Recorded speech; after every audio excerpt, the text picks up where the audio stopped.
आप सब पर सलामती हो। मैं यासिर रशीद हूँ और आप मेरा वीलॉग देख रहे हैं। नाज़रीन, आज के दिन की खबरें क्या हैं? आज के दिन की खबरों में आपको हर तरफ सकूत सुनाई देगा, लेकिन एक भौंचाल मचा देने वाली भी खबर है। पिछले दिनों बहुत सारे लोग ये कोशिश कर रहे थे कि किसी न किसी तरीके से पाकिस्तान तहरीक इंसाफ के साथ मुज़ाकरात किए जाए।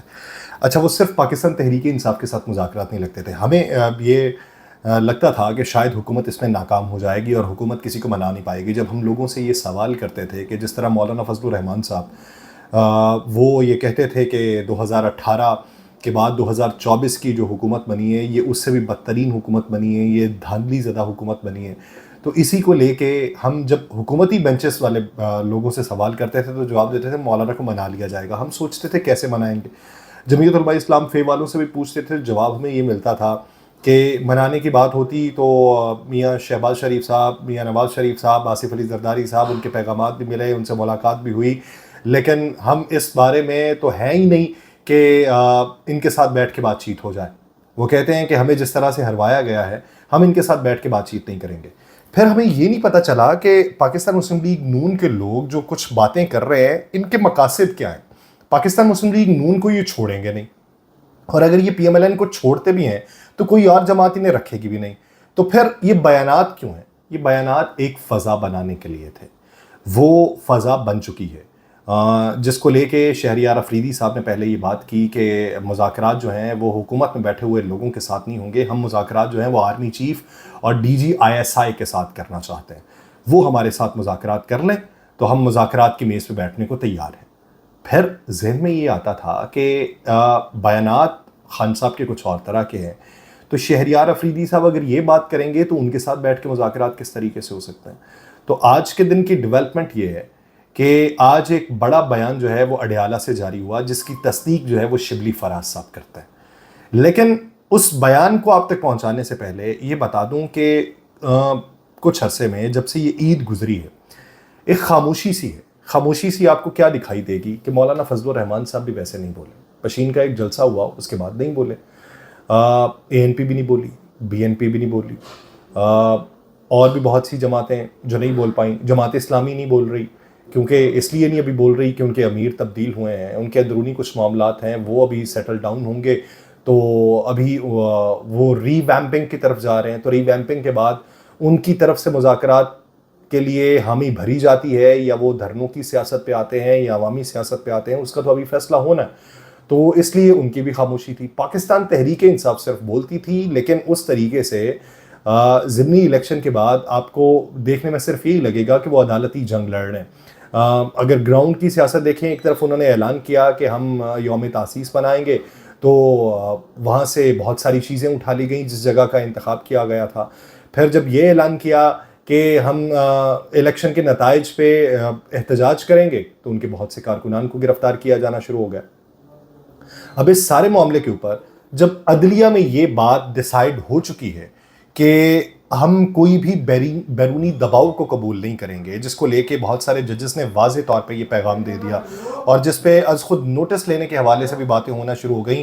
खतूत लोगों ने लिखना शुरू कर दिया, जिसमें एतजाज़ एहसन साहब ने ख़त लिखा, पहले इमरान खान साहब ने लिखा, फिर यास्मीन राशिद साहिबा ने लिखा, फिर एतजाज़ एहसन साहब ने एक दरख्वास्त दायर कर दी, फिर कुछ और वकला हैं उनकी तरफ से भी दरख्वास्तें दायर होना शुरू हो गई, और उन्होंने कहा कि ये हमारी सालमियत के ऊपर सवाल है। तो उसको देख के ये लग रहा था कि आने वाले दिनों में कोई भौंचाल ज़्यादा मचेगा। लेकिन इस पे जो पाकिस्तान के स्टेक होल्डर्स हैं और जिनका ताल्लुक सियासत से नहीं है, लेकिन वो सियासत में अपना अमल दखल ज़रूर रखते हैं। ज़रूरी नहीं है कि इशारा सिर्फ इस्टेब्लिशमेंट की तरफ हो। बहुत सारे और लोग जो माशी प्लान्स को लेकर जिनके साथ बात होती है और पॉलिटिकल स्टेक होल्डर्स के साथ उनको बिठाया जाता है, उनकी ज़बानों से मुख्तलिफ लोगों को पैगामात पहुँचाए जाने लगे। और पैगामात जो हैं वो सभी की बेहतरी, सभी की सियासी बका के लिए। लेकिन इसमें ज़्यादा जो सियासी बका लगती है वो हुकूमती बेंचेस की है। एक ऐसे वक्त के अंदर के जब पाकिस्तान मुस्लिम लीग नून को ये लगने लगा कि पाकिस्तान पीपल्स पार्टी जो है, ये एवं ही नहीं है कि पाकिस्तान पीपल्स पार्टी सिर्फ मुंह उठा के बयान दे दे कि शहबाज शरीफ साहब जो हैं वो हुकूमत से अलग हो सकते हैं, अभी हसन مرتضیٰ صاحب جو ہیں پنجاب سے جن کا تعلق ہے، سینئر لیڈر ہیں، پارلیمانی لیڈر بھی رہے ہیں پاکستان پیپلز پارٹی کے، اپنی منفرد گفتگو کی وجہ سے بہت مشہور ہیں، انہوں نے بھی یہ بات کر دی کہ محسن نقوی صاحب جو ہیں شکر ہے وہ وزیر اعظم نہیں بن گئے۔ تو جب اس طرح کی باتیں ہونا شروع ہوئی ہیں تو اس میں کچھ ڈیولپمنٹس ہونا شروع ہوئیں جس میں اپروچ کیا جانے لگا، کچھ وفود تشکیل پائے مختلف لوگوں سے روابط کو طے کرنے کے لیے۔ اس میں سب سے زیادہ جو ایفرٹ کو پٹ کیا وہ اسحاق ڈار صاحب نے کیا، میاں نواز شریف صاحب کے کہنے کے اوپر۔ یہ باتیں قیاس آرائیاں نہیں ہیں کہ کوئی کسی سے بات کرنا چاہتا ہے، کیونکہ پولیٹیکل سٹیک ہولڈرز کو یہ لگنے لگا ہے کہ جس طرح کا ماحول بن گیا ہے، اگر کسی کو بینیفٹ ملا ہے، اگر کوئی بینیفیشری ہے تو وہ مستقبل قریب کے اندر اس حد تک پسا ہوگا کہ ابھی جو لوگ باتیں کرتے ہیں پاکستان تحریک انصاف کے بارے میں، یہ باتیں بہت معمولی سی لگنے لگیں گی، انہیں یہ ڈر لگنے لگا ہے، ان کے اندر یہ خدشات پیدا ہونے لگے ہیں، اور اسی وجہ سے انہوں نے کوئی ایسا ماحول بنایا کہ آج شبلی فراز صاحب جس کی تصدیق کرتے ہیں کہ عمران خان صاحب نے پولیٹیکل پارٹیز اور اس کے ساتھ ساتھ اسٹیبلشمنٹ دونوں سے مذاکرات کرنے کا اشارہ دے دیا، اور یہ کہا ہے کہ مذاکرات کے لیے ٹی او آرز طے کیے جائیں گے۔ پہلے یہ کہا گیا تھا کہ پولیٹیکل پارٹیز کے ساتھ مذاکرات نہیں کیے جائیں گے، اب جب پولیٹیکل پارٹیز کی بات ہوئی ہے تو پولیٹیکل پارٹیز میں کون ہوگا؟ آپ اپوزیشن جماعتوں کے ساتھ تو نہیں مذاکرات کریں گے، کیوں کریں گے؟ کیونکہ 6 جماعتی اتحاد تو بنا ہوا ہے، تو آپ کو مذاکرات کرنے کی ان کے ساتھ کیا ضرورت ہے؟ تو پولیٹیکل پارٹیز سے مراد یہی ہے کہ حکومتی بینچز میں بیٹھی ہوئی جو جماعتیں ہیں ان میں سے مذاکرات کیے جائیں گے۔ پھر وہاں پہ سوال یہ پیدا ہوتا ہے کہ کیا آپ تمام جماعتوں سے مذاکرات کریں گے؟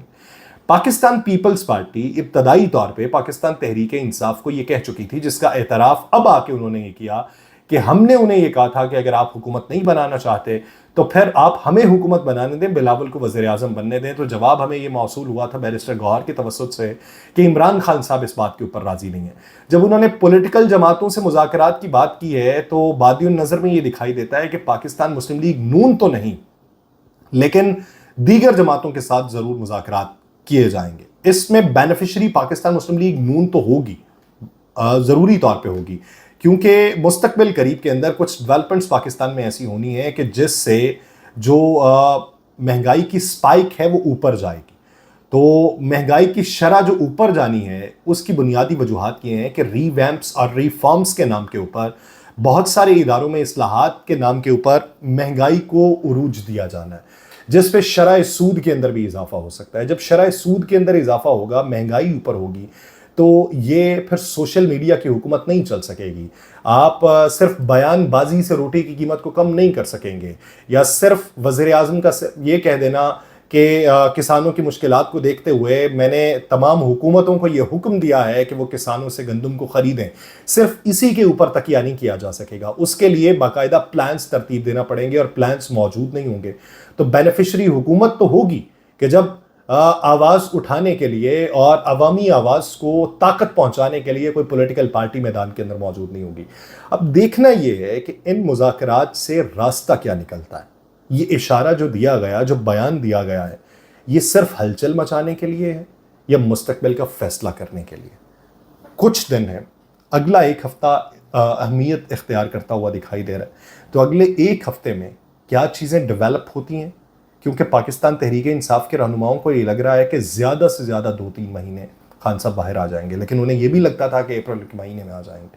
اب وہ زیادہ سے زیادہ 2-3 مہینوں کی جب بات کرتے ہیں تو اس کے پیچھے منطق اور مصلحت کیا ہے وہ دیکھتے ہیں، اور اس میں عوامی عنصر کتنا شامل ہوتا ہے اس کا بھی انتظار ہے۔ مجھے دیجیے اجازت، اللہ نگہبان۔